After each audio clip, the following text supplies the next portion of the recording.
Bismillahirrahmanirrahim. Assalamualaikum warahmatullahi wabarakatuh. Syukur Alhamdulillah kita dapat berjumpa lagi di channel ini. Salawat serta salam semoga tetap tercurahkan pada junjungan kita baginda Nabi Muhammad sallallahu alaihi wasallam. Allahumma salli ala Sayyidina Muhammad wa ala ali Sayyidina Muhammad. Harapan dan doa kami, semoga Allah Subhanahu wa taala senantiasa memberikan kesehatan, limpahan rezeki, panjang umur, serta ampunan untuk kita semua. Amin amin ya rabbal alamin. Sahabat beriman yang dirahmati Allah Subhanahu wa taala, sebagaimana yang kita ketahui, sedekah jariah adalah sedekah yang pahalanya akan terus mengalir. Meskipun kita telah meninggal dunia, kita tetap terus mendapatkan kucuran pahala selama harta yang kita sedekahkan masih dimanfaatkan oleh kaum muslimin untuk melakukan ketaatan.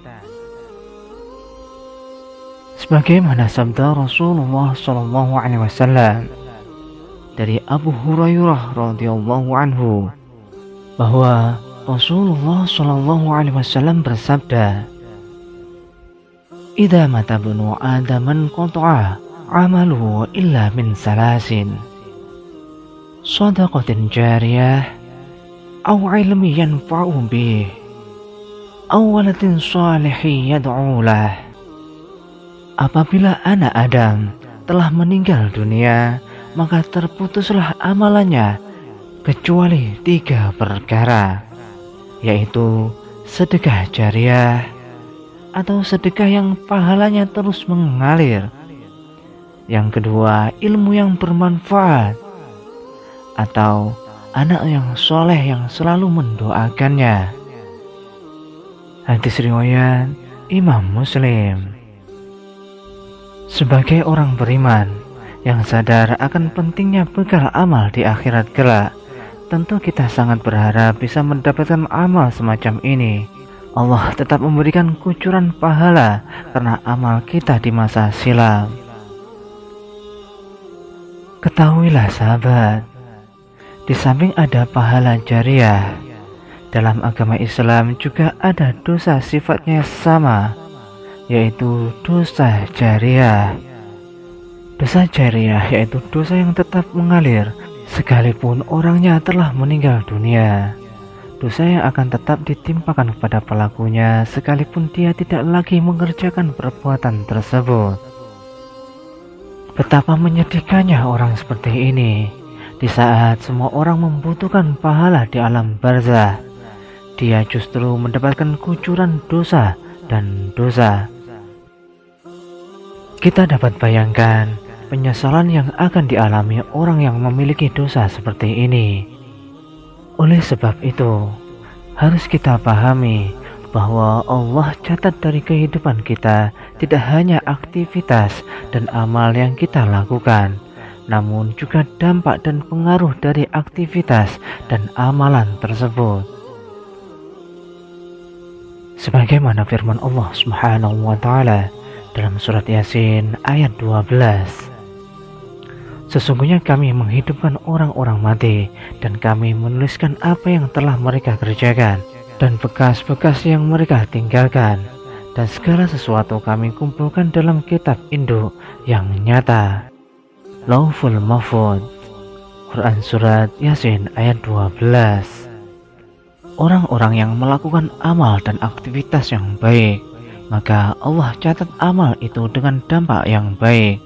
Karena itulah Islam memotivasi umatnya untuk melakukan amal yang memberikan pengaruh baik yang luas bagi masyarakat.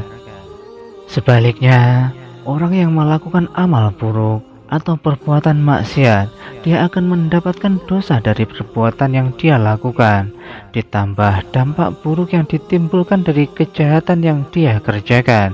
Selama dampak buruk ini masih ada, dia akan terus mendapatkan kucuran dosa tersebut. Itulah sahabat dosa jariah yang selalu mengalir Sungguh betapa mengerikannya dosa ini. Mengingat betapa bahayanya dosa jariah ini, Rasulullah Shallallahu Alaihi Wasallam mengingatkan umatnya agar berhati-hati, jangan sampai dia terjebak melakukan dosa tersebut. Dosa-dosa jariah tersebut adalah 1. Mempelopori perbuatan maksiat. Mempelopori dalam arti dia melakukan perbuatan maksiat itu di hadapan orang lain, sehingga banyak orang yang mengikutinya, meskipun dia sendiri tidak mengajak orang lain untuk mengikutinya.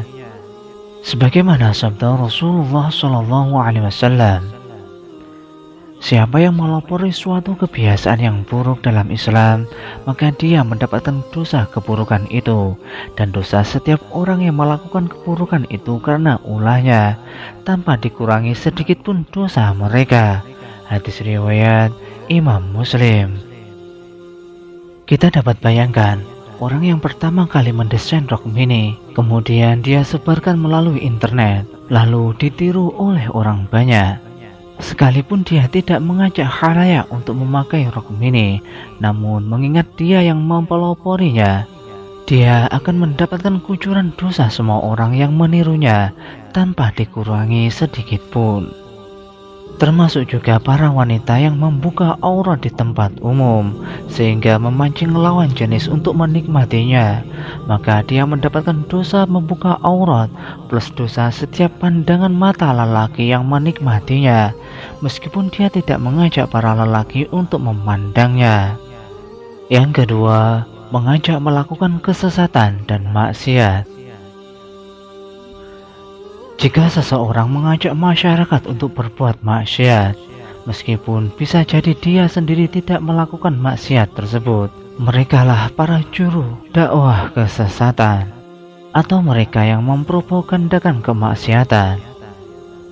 Allah Subhanahu wa Ta'ala berfirman menceritakan keadaan orang kafir kelak di akhirat, bahwa mereka akan menanggung dosa kekufurannya ditambah dosa setiap orang yang mereka sesatkan.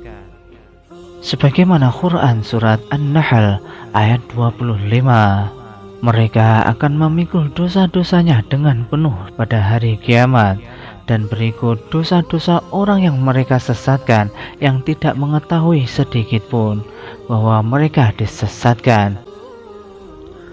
Sebagaimana sabda Rasulullah Shallallahu Alaihi Wasallam, siapa yang mengajak kepada kesesatan, dia mendapatkan dosa seperti dosa orang yang mengikutinya, tidak dikurangi sedikit pun. Hadis riwayat Imam Ahmad dan Imam Muslim.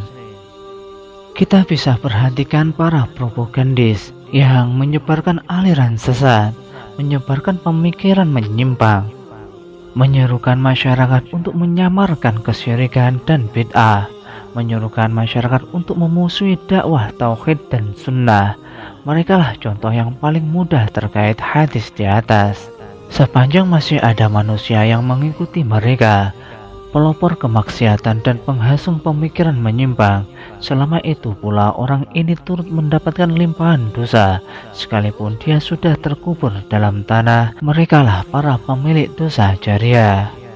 Termasuk juga mereka yang mengiklankan maksiat, memotivasi orang lain untuk berbuat dosa, sekalipun dia sendiri tidak melakukannya, namun dia tetap mendapatkan dosa dari setiap orang yang mengikutinya.